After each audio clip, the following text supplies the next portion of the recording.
Mesdames, Messieurs, ouvrons cette édition du Point de l'économie avec l'information relative à la construction du marché central de Bamenda. 6 milliards de francs CFA, c'est le montant validé par le conseil municipal de cette ville pour une levée de fonds auprès du FECOM en vue de la reconstruction du marché central détruit par un incendie. Rappelons que c'est le 22 février dernier que les flammes ont ravagé le marché central de Bamenda, situé dans la région du Nord-Ouest qui est en proie à une crise socio-politique depuis fin octobre 2016. Selon les autorités locales de cette région, c'est près de 300 boutiques qui ont été détruites dans le sinistre. La mairie prévoit donc de construire un nouveau marché moderne et sécurisé avec une architecture espacée pour faciliter d'éventuelles interventions de sapeurs-pompiers. Car ces derniers sont très souvent confrontés à des difficultés d'accès dues aux occupations élevées, à l'étroitesse des voies de circulation et la non-disponibilité de bouches d'incendie, parfois bouchées par des actes d'incivisme. La reconstruction du marché de Bamenda peut générer de nouveaux emplois pour les locaux, donnant un coup de boost à une économie locale affectée par la crise anglophone. Toujours au Cameroun, les différentes équipes de l'opération Alto Commerce Illicite 3 déployées au sein de la zone 2 ont effectué une importante saisie ces derniers 24 heures. À Tinga, 750 sacs de produits pharmaceutiques ont été saisis. À Colbison, un véhicule de luxe de marque Range Rover immatriculé, mais dont le numéro de châssis est absent de la base de données de l'application Cosmos a été saisi. 2 autres véhicules ont été saisis à Nomayos avec les numéros de châssis non présents dans la base de données de l'application Cosmos. 126 cartons de vin et 100 palettes de bière non couverts par des documents de dédouanement à la circulation ont été arrêtés, ainsi que 600 sacs de sucre de contrebande. Restons toujours au Cameroun pour parler cette fois-ci de la liquidation de la Cameroon Airlines. 158 milliards 480 millions de francs CFA, c'est le montant que devra solidairement payer Boeing Company et Pratt & Whitney à la société Cameroon Airlines en liquidation. L'amende fait suite à un accident du Boeing 737 immatriculé TJ CBD survenu le 30 août 1984 à Douala au point d'arrêt de la piste 12/30. Selon le tribunal de grande instance du Vouri, cette entreprise et la société Pratt & Whitney n'avaient pas respecté les normes de la sécurité aérienne, ce qui a été à l'origine de l'accident du Boeing 737 survenu à Douala le 30 août 1984.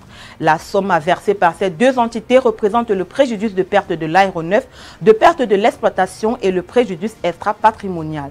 Selon le tribunal, les entreprises mises en cause n'ont pas respecté les normes impératives de la sécurité aérienne prévues par la Convention de Chicago de 1944 et le Code de Federal Regulation du 6 avril 1970 des États-Unis d'Amérique.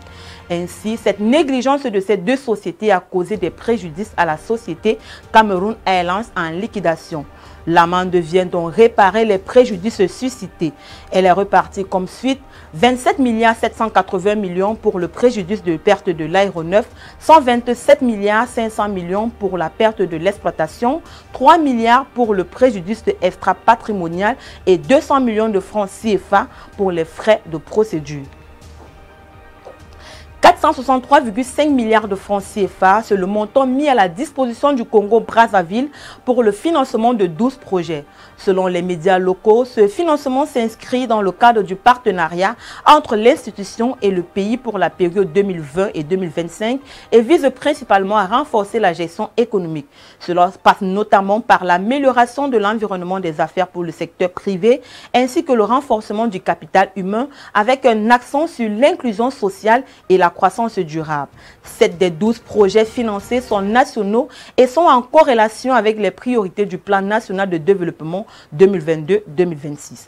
La représentante pays de la Banque mondiale, Louise Pierrette Mvono, a indiqué que le portefeuille de l'institution de Bretton Woods s'élevait à 344,5 milliards de francs CFA en 2023, avec 8 projets déjà exécutés sur un total de 16.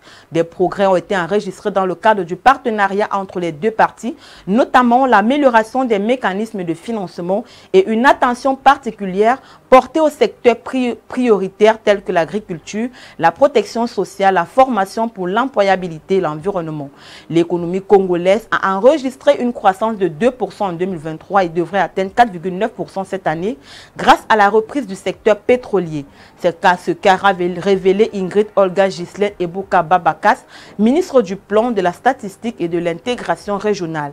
Elle a également ajouté que le secteur non pétrolier affiche des performances solides avec un PIB de 3,4% en 2023 et une prévision de 5% en 2024.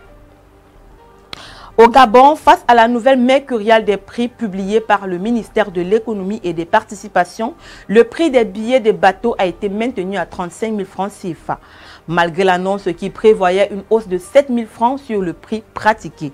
De manière officielle, les responsables des compagnies maritimes Logima 241 et NGV avaient annoncé la hausse des prix de billets de bateau. Une nouvelle qui a été mal accueillie par les populations qui n'ont pas manqué de s'insurger contre cette décision qui fixait le prix à 42 000 francs CFA.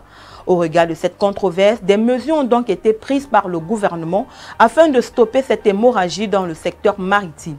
Si les transporteurs maritimes justifiaient leur décision par la hausse du prix du carburant, c'est à travers l'arrêté numéro 012/24 que le gouvernement a procédé à la suspension des droits et taxes sur certains biens et services pour arrêter la saignée.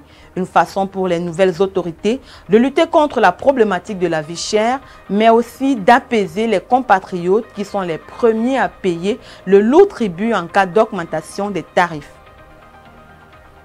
Parlons santé dans ce point de l'économie avec le Togo qui a lancé il y a quelques jours le projet Pro Santé 3. 10 milliards de francs CFA, c'est le budget global estimé pour appuyer le secteur de la santé dans le pays. Pro Santé 3 est une initiative qui vise à renforcer davantage les infrastructures de santé et améliorer l'accès aux services médicaux à travers le pays. Lors du lancement, les différentes composantes du projet ainsi que les zones d'intervention ont été détaillées. Notons que les projets antérieurs ont déjà mobilisé 16 milliards de francs CFA. En effet, les initiatives sont appuyées par la coopération allemande, notamment Pro Santé 1 et Pro Santé 2, pour un volume financier respectif de 8 millions d'euros et 9,7 millions d'euros de 2017 à 2020. Dans ces premières implémentations, les initiatives ont permis notamment la formulation des stratégies et politiques de qualité pour la santé au Togo et plus particulièrement d'une stratégie régionale pour Kara. Dans la foulée, 70 employés de centres de santé et de la direction régionale de la santé ont été formés, entre autres. Les actions ainsi entreprises ont permis en outre de renforcer la santé sexuelle et reproductive et la planification familiale chez plus de 240 000 femmes.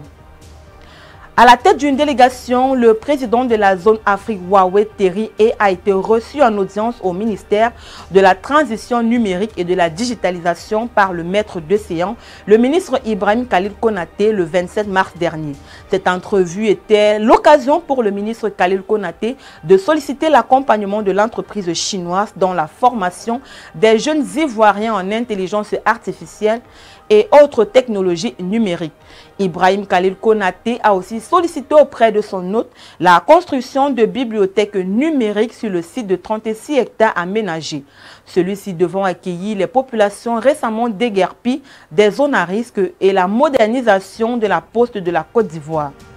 Des doléances qui seront toutes accédées si l'on considère l'engagement pris par le président de la zone Afrique Huawei Terry qui a poursuivi ses investissements en Côte d'Ivoire pour faire du pays un hub numérique sous-régional.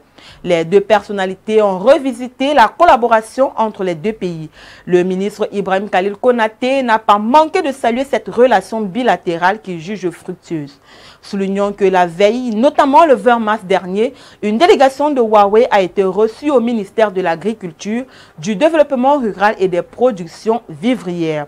Les échanges ont porté sur le déploiement des solutions innovantes en matière d'agriculture digitale, incluant principalement une meilleure gestion des aléas naturels et une maîtrise des facteurs de production. Le ministre d'État, Kobenam Kouassi Adjoumani, est invité à visiter officiellement le siège de Huawei en Chine. Une visite qui lui permettra de renforcer encore plus la collaboration entre la Chine et la Côte d'Ivoire et de façonner conjointement la transformation digitale de l'agriculture. ce qui permettra d'améliorer les productions vivrières et la sécurité alimentaire en Côte d'Ivoire afin de préserver la vie des ménages, surtout les plus vulnérables. Mesdames, Messieurs, c'est avec cette note d'information que nous mettons un terme à cette édition du Point de l'économie. Merci de l'avoir suivi. Les programmes se poursuivent sur Reflet d'Afrique Télévision.